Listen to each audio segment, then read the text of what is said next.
Madame Richard, Madame Taliana, Monsieur Hamon, Mesdames, Messieurs, bonjour. Alors, je vais, si j'ai bien compris, introduire cette journée qui est vraiment sur un thème tout à fait essentiel. Et je vais reprendre des termes de l'OMS qui fait de la lutte contre la stigmatisation le fondement de la psychiatrie moderne. Puisqu'effectivement, vous savez que dans le champ de la santé mentale, il y a des approches pharmacologiques, il y a des approches non médicamenteuses, il y a des tas de possibilités vers des objectifs thérapeutiques, empowerment, rétablissement, mais tout ça paraît un peu dérisoire si on ne prend pas en compte le sort que la société fait aux personnes qui sont identifiées comme malades psychiques et si, on a parlé du terme inclusion sociale, si ces personnes sont exclues de façon définitive au titre d'un événement psychopathologique antérieur. Alors, je vais essayer de faire marcher ça, c'était l'autre sens. Alors, la stigmatisation, je ne vais rien vous apprendre là-dessus, c'est un problème central qui va affecter la vie des personnes qui présentent des troubles psychiques. Et Madame Richard l'a bien évoqué, elle a fait une présentation remarquable sur tous les enjeux. Ça va bien sûr affecter la qualité de vie, mais ça va surtout pour nous, les professionnels de santé, impacter la prise en charge de ces patients et le traitement de leur pathologie. Et Corrigan parlait d'une diminution des chances de guérison, et alors que l'Association canadienne pour la santé mentale faisait de la stigmatisation l'obstacle actuel majeur à l'amélioration du traitement des maladies mentales. L'OMS, on en parlera à quelques reprises, a classé la stigmatisation comme l'obstacle le plus important à surmonter dans la communauté. Et donc, je le rappelle, la lutte contre la stigmatisation, c'est le fondement de la psychiatrie moderne. Et l'OMS, par la suite, très régulièrement dans ses rapports, a souligné que la stigmatisation, et ça a été aussi évoqué dans l'introduction, la protection des droits des usagers en santé mentale sont les vraies priorités mondiales de santé publique. Ce phénomène de stigmatisation se situe à plusieurs niveaux. Au niveau sociétal, c'est l'exclusion de la vie publique, la limitation à la participation à la vie sociale. Au niveau interpersonnel, c'est la mise à distance, l'exclusion, la ségrégation, on y reviendra. Et puis, c'est un élément qui a été étudié que secondairement, mais qui est vraiment probablement plus important encore, c'est l'acceptation, l'intériorisation de ces stéréotypes qui vont amener à ce qu'on appelle l'autostigmatisation, la stigmatisation internalisée ou intériorisée. Vous voyez que dans les définitions, déjà on parle d'un processus d'attribution à des individus de caractéristiques qui les rendent culturellement inacceptables ou jugés inférieurs. Et donc, dans chacune de ces situations, il y a une diminution du respect de la dignité de ces personnes. Là, je vous montre juste un exemple. Vous voyez que c'est des articles qu'on peut retrouver sur PubMed et qui sont des articles, si on compare les travaux sur le rétablissement, le recovery, ou sur la réhabilitation psychosociale, qui sont des sujets très à la mode, on voit les travaux qui traitent de la stigmatisation et il y a une croissance tout à fait semblable, tout aussi importante ces dernières années. Et même chose, si on reprend les travaux, toujours d'un PubMed, sur la schizophrénie, et qu'on voit parmi ceux-ci quels sont ceux qui traitent de la dimension de la stigmatisation, on a aussi une importance croissante dans ce domaine. Alors, qu'est-ce que c'est que la stigmatisation ? Plusieurs définitions, je vous ai déjà parlé de celle de Castillo, c'est un peu compliqué. Je retiendrai plutôt celle de Graham Thornycroft, qui travaille à Londres et qui vraiment a fait un travail de recherche très important, qui rappelle que c'est un terme complexe, il fait référence à un concept multidimensionnel, c'est une attitude générale de l'ordre de l'injustice, du préjudice, qui est induite par la méconnaissance ou l'ignorance d'une situation ou d'un état et qui va générer des conduites, des comportements de discrimination. En clair, c'est toutes les paroles, toutes les actions qui visent à transformer un diagnostic d'une maladie dont des gens sont atteints, qui en souffrent, et leurs proches en souffrent, en une marque négative pour la personne, pour sa affection. Alors vous connaissez tout ça, hein. On dit que tel dirigeant d'entreprise n'entend pas les doléances, on dit il est autiste. Alors on comprend ce que ça veut dire, sauf qu'on utilise un terme d'une maladie qui fait souffrir des gens pour en faire un qualificatif péjoratif, pour dire qu'il n'est pas attentif. Même chose lorsque un dirigeant prend une décision qui ne paraît pas forcément cohérente avec celle qui avait été prise l'année d'avant, on dit c'est schizophrène. Voilà. Donc c'est comment on utilise des mots qui sont des diagnostics de maladie et qui sont utilisés dans le vocabulaire courant comme des adjectifs négatifs. Et donc vous voyez que Finzen avait déjà repéré ça assez tôt, puisqu'il parle d'une souffrance qui est liée au regard que les autres vont porter sur les personnes atteintes de maladie et qui va se rajouter à la souffrance de leur maladie et des symptômes liés à leur maladie.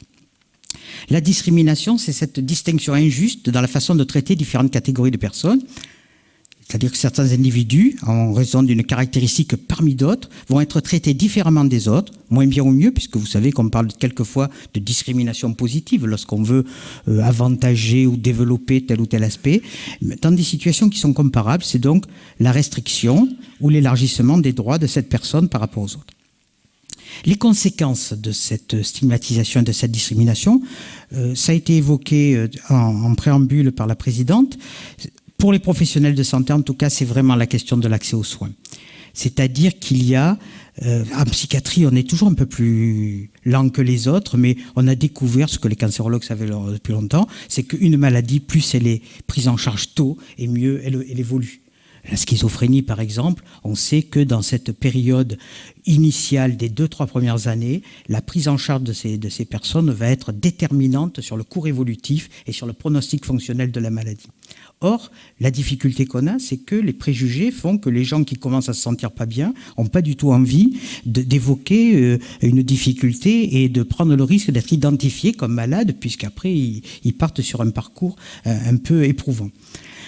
Une étude australienne, c'est Patrick McGorry, qui a beaucoup travaillé sur la schizophrénie et qui montre que même là où les lieux de soins existent, même là où ils sont accessibles, disponibles, eh bien, il y a simplement 1/3 des personnes qui relèvent de ces soins qui vont accepter d'aller consulter.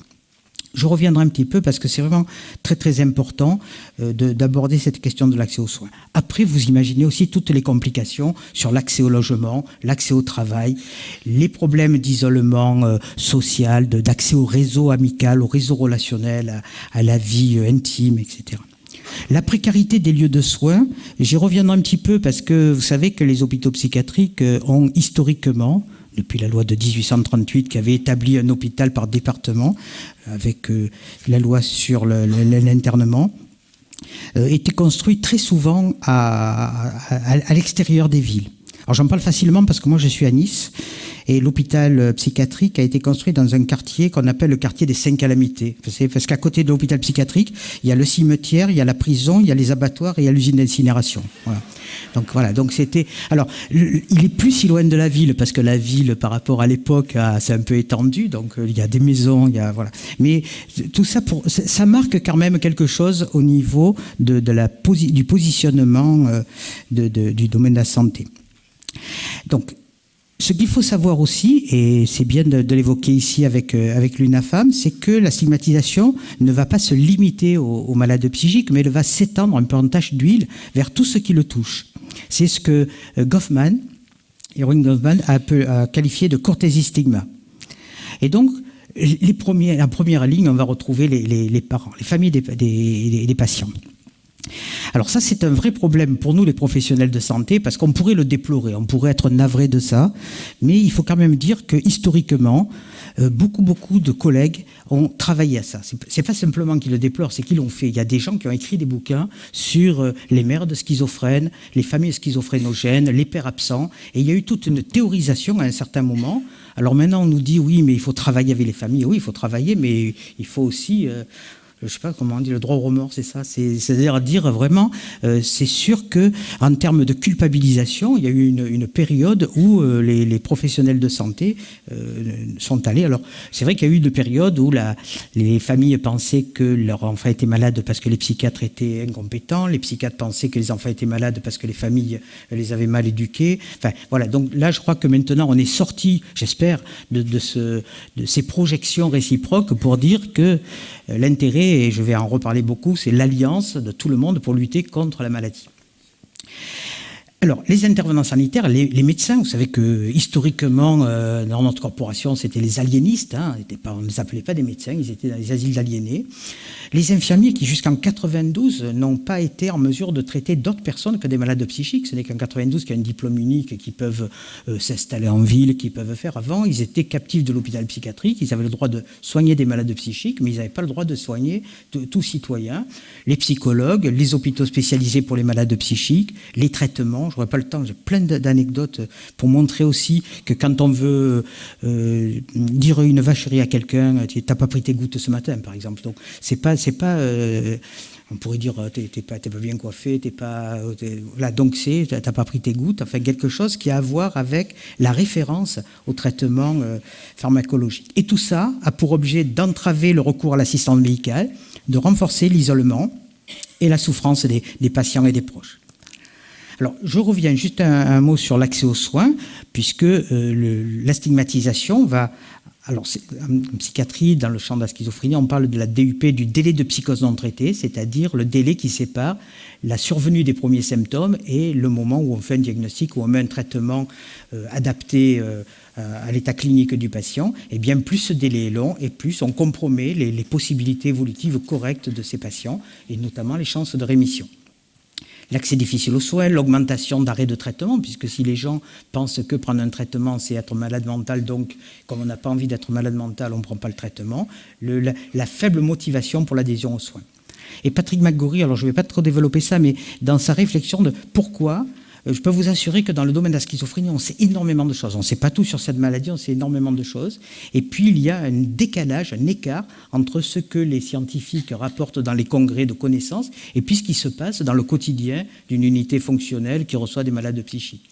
Alors, pour comprendre cet écart, eh bien, il y a plusieurs choses. Il y a les croyances pessimistes quant au pronostic. La plupart des psychiatres pensent que c'est une maladie qui ne va pas s'améliorer, donc je ne vois pas trop ce qu'ils peuvent transfuser comme espoir aux patients, aux familles. Voilà, plein de choses comme ça, mais la stigmatisation généralisée dans la communauté, c'est un point très très important. Un mot sur les racines. Ça a été évoqué aussi avec la notion des stéréotypes. On parle des préjugés, c'est-à-dire des représentations sociales. La représentation sociale, c'est un système d'interprétation de notre environnement. C'est notre grille de lecture de tout ce qui nous entoure. Des sujets pour lesquels on peut ne rien connaître nous amènent, je dirais intuitivement, à avoir une idée pour dire c'est bien, c'est mal. Alors on parle, les gens, sans compétence, sans connaissance, ils vont parler du nucléaire, ils vont parler du gaz de schiste, etc. Ils connaissent rien, mais ils savent que c'est bien, que c'est pas bien, et on part sur des idées comme ça préconçues, qui n'ont pas de fondement scientifique, c'est vraiment des croyances, des opinions, qui sont d'autant plus puissantes qu'elles sont véhiculées inconsciemment par le corps social, c'est-à-dire qu'en fait on le sait parce que dans la famille dans laquelle on a grandi, c'est comme ça qu'on pensait, et puis avec le réseau relationnel, social qui nous entoure, c'est comme ça qu'on pense, et donc la plupart de ces idées sont extrêmement péjoratives et lourdement pénalisantes. Et c'est ces préjugés négatifs, ces stéréotypes, ces opinions, ces idées reçues, ces images qui vont être à la base de la stigmatisation. Alors pour vous dire un petit peu cette idée, je vais juste résumer un peu cette théorie de l'étiquetage. Puisque c'est une théorie qui est ancienne, elle remonte dans les années 50, c'est un groupe de psychosociologues qui étaient à Chicago, il y avait Wim Hoffman et d'autres, et qui travaillaient sur les problèmes de délinquance dans les quartiers et qui ont assez vite vu que le fait d'affubler un individu d'une étiquette allait amener cet individu à accepter, à intérioriser l'étiquette et à agir en conséquence. Si on dit à un jeune homme que c'est un délinquant, on pourrait imaginer que c'est une provocation qui va l'amener à corriger son attitude, mais pas du tout. Il va petit à petit se persuader qu'il est comme ça, et à partir de là, il va s'autoriser à avoir ce type de comportement. Et puis, ces psychosociologues ont aussi remarqué que, d'une manière générale, les gens avaient tendance à traiter d'une façon particulière tout ce qu'ils trouvaient comme différent. Et donc, ils imaginent un système systémique, une vision circulaire qui fait penser que d'une part, il y a un individu qui présente une caractéristique qui ne correspond pas aux normes du groupe social, mais il faut aussi que le groupe social considère que cette caractéristique se situe au-delà de la norme. Si quelqu'un a une caractéristique, qu'il a une façon un peu particulière de s'exprimer, sa gestuelle est un peu particulière, qu'il a une attitude originale, mais qui travaille dans le milieu de la mode ou du spectacle, qui vit dans le Marais, etc., il ne va pas avoir forcément de problème. S'il est ouvrier agricole dans la Creuse, ça peut être plus compliqué. Donc tout ça pour vous dire que c'est à la fois ce qui caractérise la personne, mais c'est aussi comment l'environnement va percevoir cette caractéristique. Et alors, on a le début ici, l'identification d'une personne qui est différente, c'est-à-dire la mise en route d'un processus de catégorisation. Et le groupe social, le corps social, face à cette différence qui est insupportable. Cette caractéristique est insupportable parce que elle nous renvoie à quelque chose de nous. C'est-à-dire c'est qu'elle nous renvoie de façon spéculaire, c'est l'idée que nous, ça pourrait nous arriver à nous, qu'on pourrait nous aussi avoir. Alors c'est quoi ces caractéristiques? Ça peut être l'habitus, la présentation, la tenue vestimentaire, les propos, le comportement. Et puis, aussi pour nos patients, des fois, les effets indésirables des médicaments. Les tremblements, la rigidité, la fixité du regard. Vous savez, les gens dans le tramway qui vous regardent comme ça un peu à travers. Et donc, ces caractéristiques-là vont amener la société à avoir deux types d'attitudes. La première, c'est éviter, se protéger de cette intrusion, c'est la mise à distance, l'exclusion, la ségrégation. Et d'autre part, c'est se construire dans cette altérité en se confirmant dans sa norme. C'est-à-dire qu'en gros, ce qui me permet à moi de savoir que je vais bien, c'est parce que j'ai identifié d'autres qui allaient mal et que je n'ai pas les mêmes caractéristiques qu'eux. C'est ce clivage, soit, non, soit, nous, eux, les normaux et les fous. Alors donc il y a eu tout ce travail. Dans les années 70, Link et Wierner ont travaillé ce sujet parce qu'ils y ont rajouté, alors ils appelaient ça la théorie de l'étiquetage modifié, ils y ont rajouté le niveau émotionnel. Parce que finalement, le fait que les malades psychiques soient identifiés comme violents et dangereux, c'est pas ça qui va générer la ségrégation, l'exclusion. C'est les sentiments issus de ces stéréotypes, c'est-à-dire la crainte et la peur, qui vont amener à les tenir à distance. Et donc, il y a le niveau cognitif, les stéréotypes, le niveau émotionnel, connatif, et puis il y a les attitudes. Alors en psychiatrie, ce qui est intéressant, alors juste je termine ça, mais c'est que Link après avec Phelan ont travaillé sur une dimension plus sociologique, socio-économique et politique pour faire de la stigmatisation quelque chose qui était lié à des enjeux de pouvoir et de compétition. Alors finalement, si on veut résumer les stéréotypes de la psychiatrie, pour être très schématique, mais quand même ça regroupe pas mal les choses, c'est qu'il y a trois types de représentations. Il y a la violence et la dangerosité. Toutes les enquêtes rappellent que la maladie mentale est associée à la violence et à la dangerosité. Autre possibilité de stéréotype, c'est l'imprévisibilité, le caractère hors norme, hors des conventions, des règles, des lois, et en corollaire, l'imprévisibilité. Et puis le troisième stéréotype, c'est ce que vous voyez des fois dans les films à télévision, c'est le benet, le bêta, l'idiot du village, c'est quelqu'un qui ne sait pas bien se défendre. Et à chacune de ces représentations, il va y avoir une attitude particulière. Et quand on parle de violence, de dangerosité, c'est la crainte et la peur, et donc l'attitude, ça va être l'exclusion, la mise à distance. Dans l'imprévisibilité, l'irresponsabilité, la réponse, l'attitude, ça va être l'autoritarisme, le dirigisme. Je ne sais pas s'il y a quelques médecins dans la salle, mais ce qui est intéressant, c'est qu'on fait ces études de médecine, on apprend des tas de choses, et puis après, vous prenez un service et on vous demande un acte thérapeutique qu'on a appris nulle part, c'est le recadrage. Voilà, les équipes sont là le matin, ils vous attendent en disant « Monsieur Untel qui est rentré pour cure des intoxications, il a rebu, alors il faut le recadrer. » Alors ça, vous ne savez pas, vous faites la leçon de morale. Alors c'est très étonnant comme attitude. Alors on le fait, hein, c'est pas... Voilà. C'est très étonnant parce qu'un patient addict qui reconsomme, on va lui passer un savon, quoi, en clair, c'est lui dire, le menacer d'ailleurs de le virer de l'hôpital s'il continue, etc. Alors qu'il n'y a aucun médecin, aucun interne qui a recadré un patient schizophrène parce qu'il avait à nouveau eu des hallucinations acoustico-verbales. On ne recadre pas un anxieux qui fait une attaque de panique, mais un addict qui a à nouveau son symptôme, là on recadre. Donc vous voyez, c'est ce côté autoritariste. Et puis bien sûr, pour ceux qui ont une perception plus infantile du monde, c'est la bienveillance, la protection nécessaire en réponse à leur manque d'autonomie.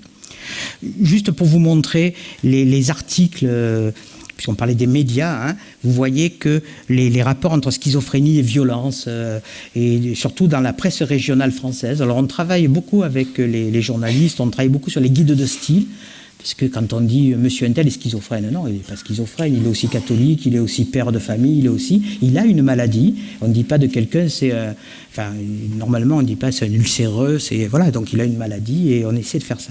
Mais dans la presse régionale, les journalistes, ce qu'ils me disent, c'est qu'il y a ceux qui écrivent les articles et puis ceux qui font les titres, sont des fois les rédacteurs, et là les titres, c'est fait pour attirer les gens, donc il faut que les titres soient assez spectaculaires pour que les gens aient envie d'aller acheter le journal.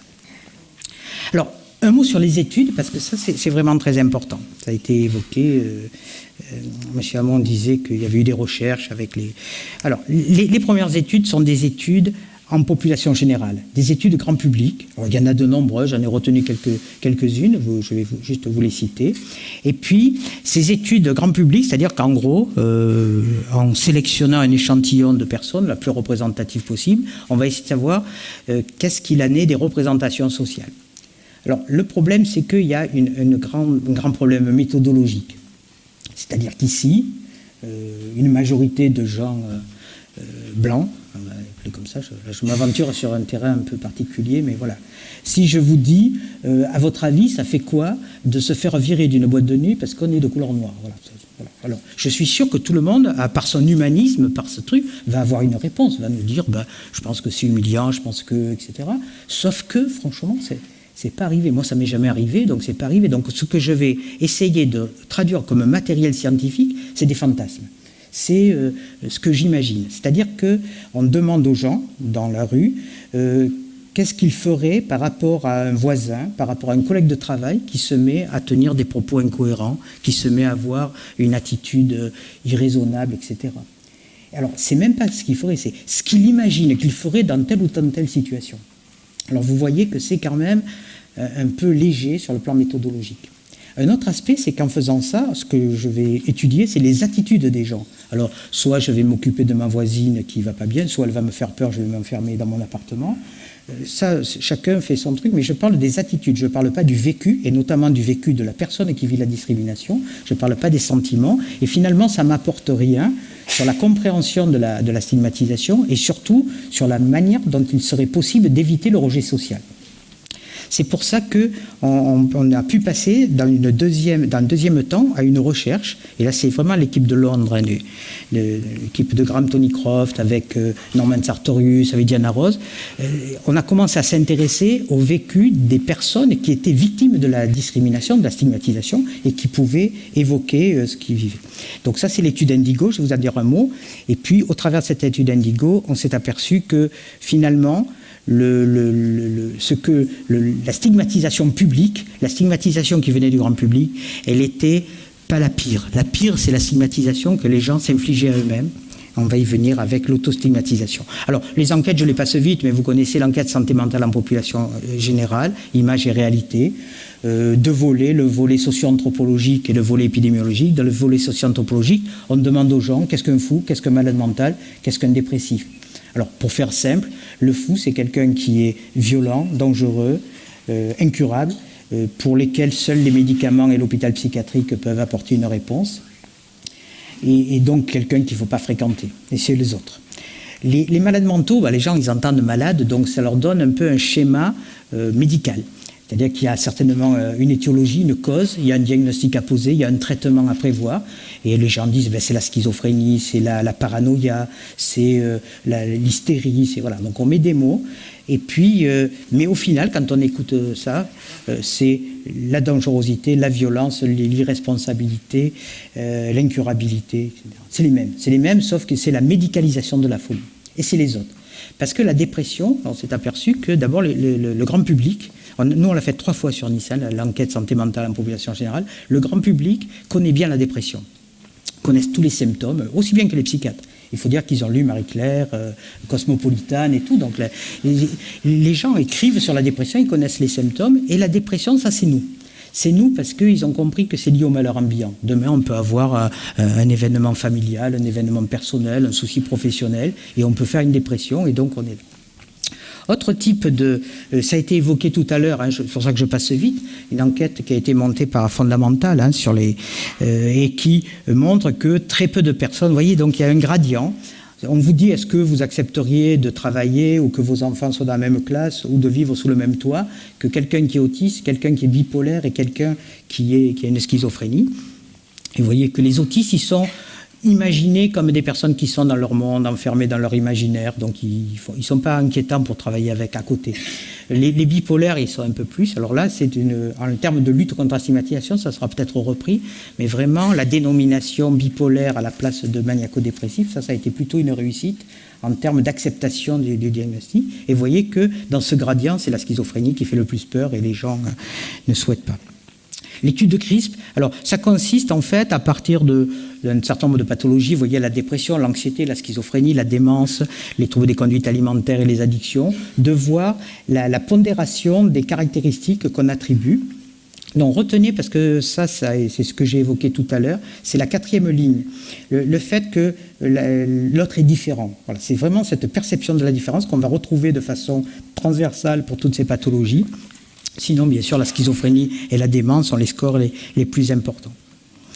Alors, l'étude Indigo, donc là on bascule sur l'étude qui va concerner les personnes qui sont victimes de la stigmatisation. C'est une étude qui a été impulsée par le Collège de Londres, Graham Tony Croft, et donc 27 pays ont participé. Nous représentions le groupe France avec Jean-Luc Rolland, puisqu'on a fait un axe, comme on est voisins, entre Nice et Lille, on travaille beaucoup ensemble.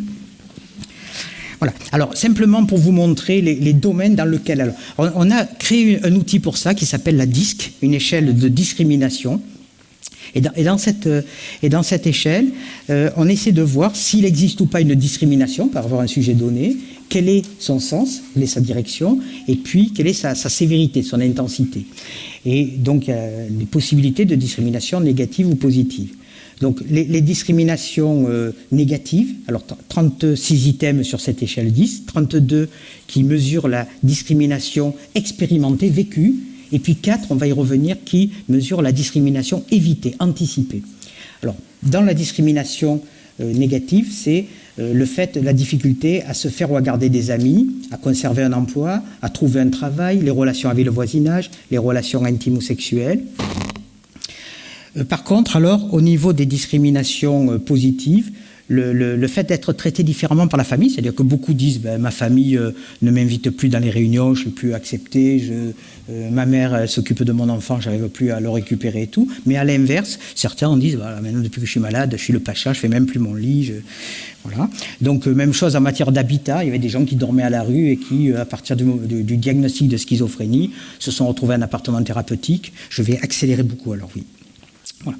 Alors, ce qu'on va retrouver dans l'étude Indigo, c'est d'une part l'expérimentation donc de cette discrimination négative de la part des membres de la famille des proches, la recherche ou la conservation d'un emploi, la recherche ou la conservation des amis et les relations intimes ou sexuelles. La discrimination positive, elle est très rare, moins de 10%, et puis on s'aperçoit que plus de la moitié des gens ont évité, anticipé des... Voilà. Donc le schéma, pour que vous le compreniez bien, c'est celui-ci. Donc on parle de la maladie mentale. Vous voyez qu'il y a un comportement qui va mener à un diagnostic. L'ignorance et les attitudes péjoratives vont amener à cette discrimination. Perte d'autonomie socio-économique, d'opportunités socio-économiques, le stress, la maladie qui se renforce, et on a un cercle vicieux. Et les gens tentent de réhabiliter ces personnes en faisant des actions de remédiation, etc. Et puis il y a un autre cercle où à partir de la maladie mentale, il y a la discrimination anticipée, la perte de confiance en soi, la perte d'estime de soi, et on a le même cercle. Et pour l'équipe de Londres, c'est clair que s'il n'y a pas le travail préalable sur le renforcement de l'estime de soi, alors il ne pourra pas y avoir de travail possible de réhabilitation psychosociale. Là, je vous ai classé, mais vous voyez que la France est en antépénultième position, c'est-à-dire qu'on n'est vraiment pas bon dans la discrimination expérimentée. Et même chose pour la discrimination. Là, on est mieux classé, mais enfin, c'est des discriminations.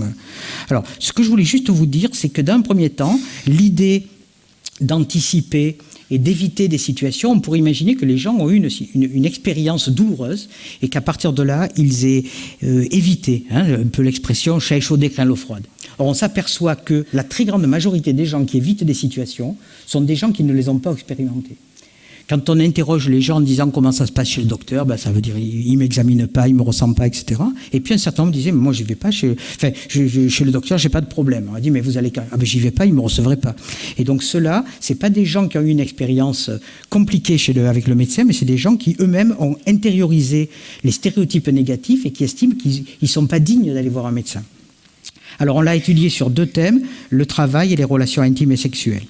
Là aussi, c'est pour vous montrer l'autostigmatisation, le rôle que ça prend ces dernières années. Vous voyez que c'est un intérêt croissant. Alors, En gros, la stigmatisation publique, le stéréotype, c'est les croyances négatives sur le groupe auquel on appartient.